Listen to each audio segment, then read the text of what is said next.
Fala, meus consagrados e minhas consagradas, meus amados alunos.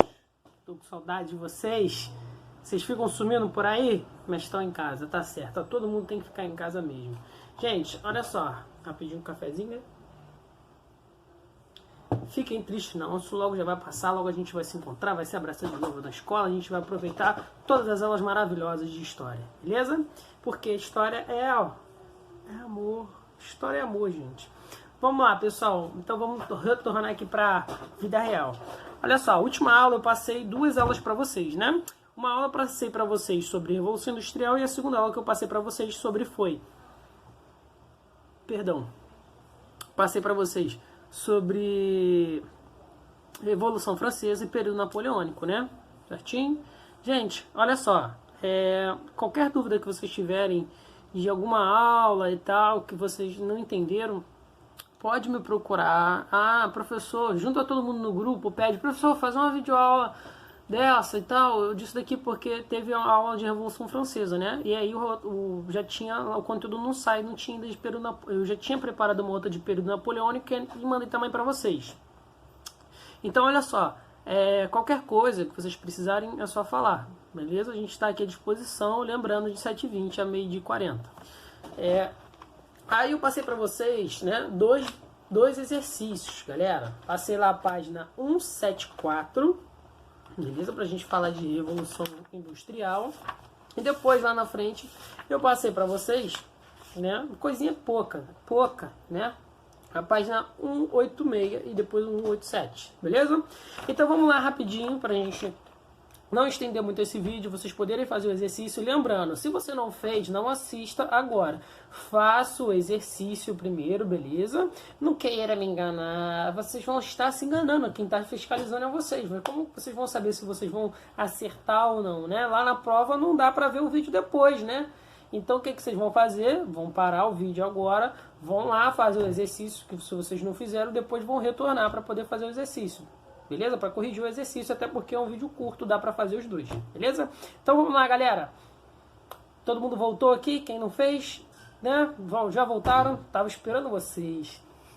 Vamos lá. Então, olha só. Página 174. Vamos lá para a gente falar sobre Revolução Industrial, né? Então a gente começa assim. Primeiro exercício. Registre a seguir uma mudança tecnológica, uma social e uma econômica ocorrido durante o período da Revolução Industrial. Beleza? Então a gente pode ter, primeiro, a gente vai falar de mudança tecnológica, né? A criação da máquina a vapor. Segundo, a gente pode falar de uma mudança social, a questão do tempo. E a terceira, a gente vai falar em si de uma mudança na economia, na relação de trabalho e justamente a criação do capitalismo como a gente tem hoje em dia, né? E aí, galera, todo mundo entendeu? Então, você, primeiro, vai ter uma mudança tecnológica, que é a criação da máquina a vapor, né? Que é ela que vai agora produzir as coisas, produzir a energia. Segundo, justamente a mudança do tempo, as pessoas agora vão ter que passar a trabalhar mais. E a outra questão econômica é a divisão do trabalho. As pessoas vão ter que trabalhar, né, de forma que vai ter que trabalhar em relação ao tempo, vai ter que trabalhar, o seu trabalho agora vai ser pago em dinheiro, né, e aí você também vai ter a criação das ideias totais do capitalismo, né, vai ser tudo posto em prática. 2. A Revolução Industrial ocorreu principalmente nos espaços urbanos, devido à farta mão de obra desses locais, porque havia tantas pessoas ociosas nas cidades inglesas no século 17 e século 18. Galera, vamos lá. Primeiro fator, quando a gente fala de Revolução Industrial, a gente vai falar primeiro, as indústrias vão surgir onde? Nas cidades, beleza? Porque é onde boa parte dos portos ficam também, né? Porque tudo que você produz, você precisa que ele se transporte. O melhor meio de transporte de produtos naquela época era principalmente pelos canais, pelos mares, né? E a Inglaterra é cheio disso. Então, você vai se concentrar boa parte nas cidades. Segundo fator também, né, é porque você consegue colocar mais gente nas cidades, né? Assim, se você presta atenção no campo não tem prédios, né? E aí então imagina uma família, para chegar à indústria demoraria muito mais. E aí por isso que todo mundo acaba também indo para a cidade e as indústrias ficam na cidade. Mas o segundo fator que vai levar que as indústrias sejam nas cidades, porque ter tanta mão de obra, tanta mão de gente para trabalhar nas cidades é o seguinte, que a Inglaterra nesse período vai acabar com as terras públicas, né? Vai acabar com as licenças de cerceamento de terras públicas. E aí vai ter o seguinte, a pessoa que plantava lá aquele pouquinho nas terras públicas não vai ter mais aonde morar, não vai ter mais aonde plantar, e ela vai ter que ir para as cidades, né? Tentar sobreviver de algum modo. Então por isso que tinha tantas pessoas sobrando. As pessoas trabalhavam praticamente por um prato de comida, né? E aí a gente vai ver que isso depois vai mudando ao longo do tempo.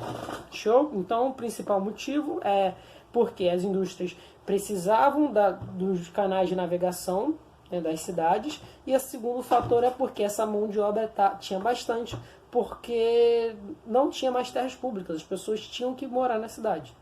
Tá bom? Terceiro, leia o trecho a seguir, escrito em 1776 por Adam Smith, sobre a divisão do trabalho. Em seguida, responda as questões. Olha só, toda vez que vocês ouvirem Adam Smith, ele é uma pessoa que trabalha com dinheiro, com economia. Ele era o pensador, ele é o cara desse período industrial, tá bom? É igual falar futebol, Neymar. Para quando você fala Revolução Industrial, Adam Smith. Tá? Todo mundo entendeu? A divisão do trabalho gera em cada ofício um aumento proporcional das forças produtivas do trabalho. A diferenciando das funções, aliás, geralmente atinge o máximo dos países que se caracterizam pelo mais alto grau de evolução. No tocante ao trabalho, o aprimoramento, o que é uma sociedade em estágio primitivo, e o trabalho de uma única pessoa, ou de várias em uma sociedade mais evoluída. Né? Então, para o autor a divisão do trabalho é algo positivo ou negativo. Né? Então vamos lá. A divisão do trabalho ele entendia como se fosse algo positivo. Né? E aí ele vai entender justamente porque quanto mais você divide esse trabalho, mais você produz. E essa eficiência, quanto mais você for eficiente para produzir alguma coisa, mais lucro você vai ter. B. De acordo com o trecho, cite um fator que diferencia uma sociedade primitiva de uma sociedade evoluída. Né? E aí o que ele está falando? Ele se lembra agora na última questão que ele concorda, ele acha positivo, né, a divisão do trabalho. Ele acha que o que vai diferenciar uma sociedade primitiva e uma sociedade evoluída é essa divisão do trabalho. Que as sociedades primitivas, alguém vai ter que caçar, na sociedade primitiva você vai ter que caçar, você vai ter que limpar o animal, você vai ter que defumar. Enquanto uma sociedade evoluída, né, você tem alguém que caça, você tem alguém que constrói casa. Cada pessoa tem um trabalho em si específico. Né? Então você faz com isso uma divisão das forças de trabalho. Né? Então, por exemplo, eu só caço, e aí me pagam por isso. Ou eu só construo casa, e me pagam por isso. Certo? E essa divisão de trabalho é fundamental. Vamos lá. C. Com base em seus conhecimentos, quais as consequências da divisão do trabalho durante a Revolução Industrial? Né? Repetindo aqui rapidinho, com base em seus conhecimentos, quais as consequências da divisão do trabalho, né, durante a Revolução Industrial? Então vamos lá. O aumento da produção, né, leva também uma perda do conhecimento sobre o que está sendo produzido. Então, por exemplo, eu faço essa caneca, beleza? Se eu trabalho numa fábrica, eu só sei, por exemplo, nessa divisão do trabalho, eu só sei pintar a caneca, não sei produzir a caneca. E o que vai acontecer? À medida que quanto mais eu trabalhar assim, eu vou esquecer como se faz uma caneca. Eu só sei pintar ela. Então a única coisa que eu sei fazer é pintar canecas. Né? E aí a gente também depois vai ter uma coisa chamada de alienação do trabalho. Né? O trabalho às vezes aliena, eu só sei fazer isso. Eu não sei mais como é que faz essa cerâmica, como deixa ela resistente, porque isso daqui é cerâmica, também é barro, né? Então, olha só, eu esqueci como isso daqui, você perde esse conhecimento. Bom, galera, então para não alongar muito, vamos lá rapidinho para falar sobre Revolução Francesa e período napoleônico. Vamos lá na página 186, beleza? Rapidinho aqui, primeiro, qual é a relação entre o Iluminismo e a Revolução Francesa? Né? Então, vamos lá, total. Por quê? O Iluminismo é a ideologia que vai dar as origens do pensamento da Revolução Francesa. Né? Então, olha só existe a Revolução Francesa por causa dessa ideologia iluminista. 2. Qual é a diferença entre a Assembleia dos Estados Gerais e a Assembleia Nacional? Primeiro, a Assembleia dos Estados Gerais, todos os estados vão se unir justamente para a formação, para redução dos poderes do rei, né? A Assembleia Nacional é quando você vai juntar vários deputados, né? Você vai criar deputados, e esses deputados agora também vão criar uma Constituição, beleza? Então, por isso que é a Assembleia Nacional, e aí você tem a diferença. A Assembleia de Estados Gerais, então como se fosse cada governador representasse o seu estado e fosse lá, beleza? Nesse período na França. Então, como a gente tem hoje, tem vários governadores. Agora, a Assembleia Nacional é feita justamente pelos deputados, né? Os deputados que fazem as leis, os deputados que fazem também a Constituição. Tá bom? Entendeu? Ficou clara essa diferença? Assembleia Geral dos Estados, governadores. Assembleia Nacional, você vai ter justamente os deputados, né? São duas coisas diferentes. Tem essa 3 aqui que está pedindo para vocês desenharem, né? Eu vou pular porque a habilidade do tio Hugo não é muito bem de desenhar. Vocês já perceberam isso, né? 4. Então vamos pular para 4. Quais eram os objetivos, né? Qual eram os objetivos da Santa Aliança? Gente, olha só, os objetivos da Santa Aliança, né? Vai ser que todos os estados monarquistas, todos os países monarquistas da Europa naquele período vão se unir para combater essa França revolucionária, essa França que tem ideias liberais, essa França onde não vai existir mais monarquias, tá bom?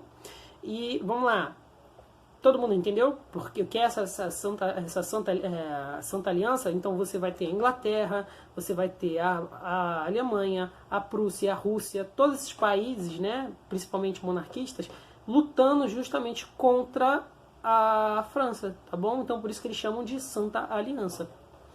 Quinto, podemos dizer que o Congresso de Viena foi inspirado por ideais iluministas? Justifique sua resposta. Não por quê? Porque o Congresso de Viena é justamente esse congresso, né, de países monarquistas contra a França, né? Então, quando eles vão fazer justamente os acordos, né, esse acordo que vai surgir justamente a Santa Aliança, como que eles vão dividir a França também depois da primeira queda de Napoleão, o que eles vão fazer nesse Congresso de Viena, né? Vão dividir de forma absolutista, de forma monárquica, né? E isso vai justamente contra os ideais iluministas, tá bom? Gente, um beijo para vocês. Estou morrendo de saudade. Fiquem ligados depois nas próximas aulas, tá bom? Um beijão, um abraço.